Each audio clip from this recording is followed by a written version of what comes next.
بسم اللہ الرحمن الرحیم۔ حامان یہ فرعون کا ایک معتبر وزیر تھا اور اس کی خدائی پر ایمان رکھتا تھا۔ حضرت موسیٰ علیہ السلام سے اس کی عداوت و دشمنی شہرِ آفاق ہے۔ فرعون کے حکم سے ایک پہاڑ پر ایک بلند و بالا محل تیار کرایا تھا جس کی اونچائی آسمان سے باتیں کرتی تھی۔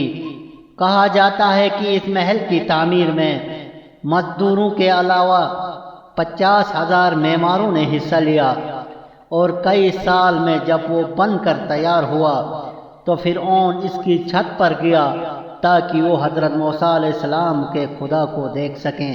اس کا خیال تھا کہ آسمان اس کی چھت سے بہت نزدیک ہوگا، مگر جب وہاں پہنچا تو آسمان وہاں سے اتنا ہی دور معلوم ہوا جتنا کہ زمین سے تھا۔ وہ بہت نادم ہوا اور شرمساری کی حالت میں حضرت موسیٰ علیہ السلام کے خدا کو پکارنا اور للکارنا شروع کیا۔ جب جواب نہ ملا تو اس نے ایک تیر آسمان کی طرف پھینکا۔ خدا کی قدرت کہ وہ تیر جب واپس ہو کر گرا تو خون آلود تھا، جسے دیکھ کر وہ خوشی سے اچھل کودنے لگا اور کہنے لگا کہ میں نے موسیٰ کے خدا کو ہلاک کر دیا۔ اس واقعے کے دوسرے دن زلزلے کے ایک جھٹکے نے اس محل کو مسمار کر دیا اور اس کے گرنے سے ہزاروں لوگ مر گئے۔ قارون یہ حضرت موسیٰ علیہ السلام کا چچا زاد یا خالہ زاد بھائی تھا۔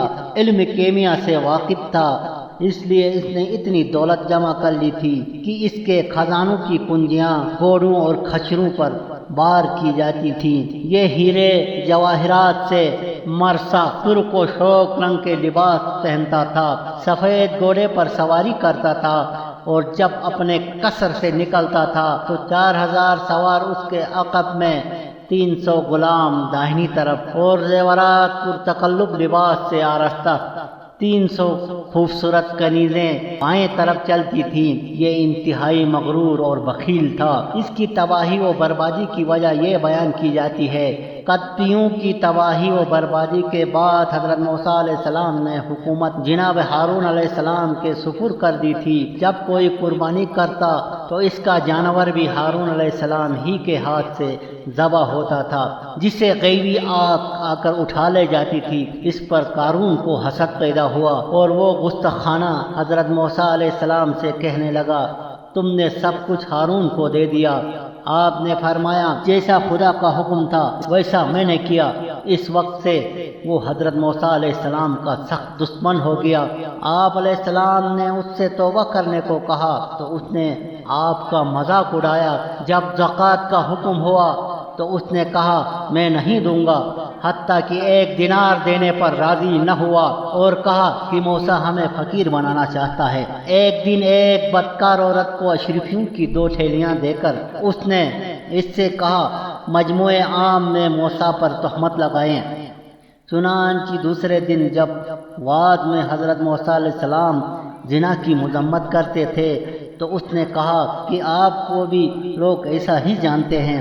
پھر اس عورت کو اس نے گواہی میں پیش کرنا چاہا، مگر اللہ تعالیٰ کی شان کی اس کو خوف پیدا ہوا اور اس نے سچا واقعہ بیان کر دیا اور قارون کی اشرفیوں کی ٹھیلیاں دکھائیں۔ آخر کار وہ مجموعے عام میں ذلیل ہوا۔ اس کی اس حرکت پر حضرت موسیٰ علیہ السلام کو جلال آیا، چنانچہ آپ نے بد دعا کی۔ خدا کا حکم ہوا کہ اے موسیٰ، میں زمین کو تمہارے اختیار میں دیتا ہوں، قارون کے لیے جو مناسب سمجھو وہ کرو۔ آپ نے فرمایا، اے زمین۔ قارون مع گھر-بار اور خزانوں کے گھٹنوں تک زمین میں ڈس گیا تو اس نے امان چاہا۔ آپ نے پھر زمین کو نگلنے کے لیے حکم دیا تو وہ کمر تک ڈس گیا۔ تیسری بار جب حکم دیا، اپنی دولت و حشمت سمیت زمین کے اندر اس طرح ڈس گیا کہ صفحہ ہستی سے اس کا نام و نشان مٹ گیا۔ والسلام علیکم ورحمۃ اللہ وبرکاتہ۔